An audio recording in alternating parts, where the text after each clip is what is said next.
Hello guys, आज के इस वीडियो में हम आपको कक्षा 8 की हिंदी पाठ्य पुस्तक का दूसरा पार्ट लाख की चूड़ियाँ के अभ्यास प्रश्नों के बारे में बताएंगे और उनका उत्तर आपसे साझा करेंगे। पहला प्रश्न है अभ्यास प्रश्न का। बचपन में कवि अपने मामा के गांव चाव से क्यों जाता था और बदलू को बदलू मामा न कहकर बदलू काका क्यों कहता था? उत्तर है, लेखक बचपन में अपने मामा के गांव बड़े चाव से जाता था क्योंकि जब वहाँ से लौटता तो उसके पास ढेर सारी गोलियां होती थी। वे रंग बिरंगी गोलियां किसी भी बच्चे का मन मोह ले सकती थी। उसे यह गोलियां बदलू नामक मनिहार से मिलती थी। गांव के रिश्ते के मुताबिक लेखक को उसे बदलू मामा कहना चाहिए था, परंतु उस गांव के दूसरे बच्चों द्वारा बदलू काका संबोधन सुनकर लेखक भी उसे बदलू काका ही कहता था। दूसरा प्रश्न, वस्तु विनिमय क्या है? विनिमय की प्रचलित पद्धति क्या है? उत्तर है, खरीद फरोख्त का सबसे पुराना तरीका एक वस्तु के बदले दूसरी से अदला बदली करना है। वस्तुओं के बदले वस्तुओं के आदान प्रदान की पद्धति को ही वस्तु विनिमय कहा जाता है।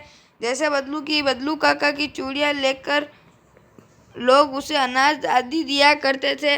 आजकल वस्तु विनिमय की जगह रुपए पैसे के मुद्रा विनिमय किया जाता है। सिंपल भाषा में पढ़े तो सामान के बदले मुद्रा या पैसा दिया जाए तो मुद्रा विनिमय, और सामान के बदले सामान दी जाए तो वस्तु विनिमय कहा जाता है। तीसरा प्रश्न है मशीनी युग। मशीनी युग ने कितने ही हाथ काट दिए हैं? इस पंक्ति में लेखक ने किस व्यथा किया है? उत्तर है, वर्षों बाद जब लेखक ने बदलू काका को बेरोजगार और लाचार देखा तो उसे लगा कि बदलू काका के अंदर कोई बहुत बड़ी व्यथा छिपी है। लेखक को महसूस हुआ कि मशीनीकरण के परिणाम स्वरूप परंपरागत काम करने वाले कलाकारों तथा कारीगरों की जिंदगी तबाह हो गई है। उनका काम धंधा चौपट हो गया है। वे पलायन के लिए मजबूर हैं। मशीनी युग ने कितने ही हाथ काट दिए हैं। पंक्ति में लेखक ने मशीनों के आ जाने से उत्पन्न हुई व्यथा की ओर संकेत किया है। बदलू के नाम चौथा क्वेश्चन, बदलू के मन में ऐसी कौन सी व्यथा थी जो लेखक से छुपी नहीं रह सकी? बदलू काका एक कुशल मनिहार था। उसकी बनाई गई लाख की चूड़ियाँ की बहुत मांग थी। उसका जीवन ठीक ठाक चल रहा था, मगर मशीन ने बनी कांच की चूड़ियाँ के प्रकार ने उनका धंधा चौपट कर दिया।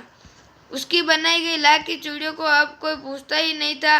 बदलू अब बेरोजगार हो गया था और अपने कोई अन्य काम न जानने के कारण अपनी जीविका चलाने के पहले की भांति समर्थ नहीं था।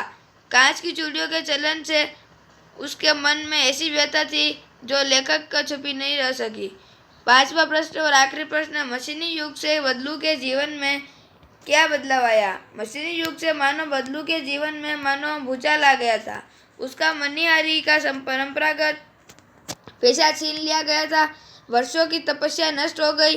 कांच की चूड़ियाँ ने उसकी कलाकारी और कारीगरी को ही कहीं का नहीं छोड़ा। अब उसकी कलात्मक लाख की चूड़ियों को कोई पूछता नहीं था।